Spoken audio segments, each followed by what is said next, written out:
నమస్తే అండి. మరి మిరప చెట్టు చూసారా ఎన్ని పళ్ళు వచ్చేసాయో.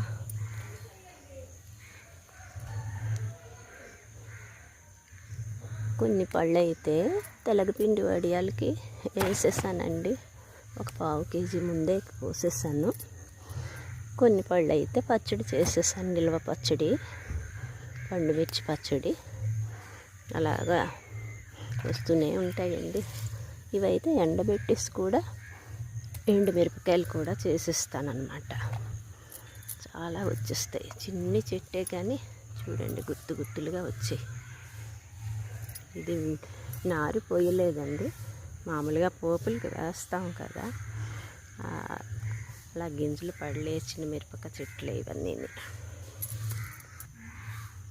ఇది పిట్ట కొంచెం కోతగానంలాగా ఎన్ని వచ్చేసాయో చూడండి. పళ్ళు పచ్చిమిర్చి కూడా తీసేస్తాను, కానీ ఎండుమిరపకాయలు ఇలా పళ్ళు అయ్యాకైతే సి విటమిన్ అధికంగా ఉంటుందండి. అందుకోసమే ఇలా కొన్ని ఉంచేస్తాను. అవసరం వచ్చినప్పుడే కొన్ని ఏరుకుంటాను. ఇలాగా నిండా పూతతో ఉన్నాయి చూడండి. ఇంకా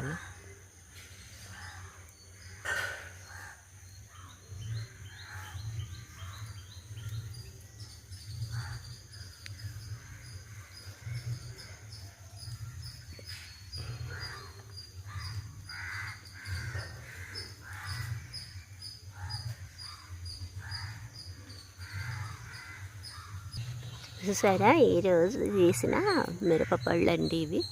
ఎండబెట్టేసాను ఇదివరకే. అది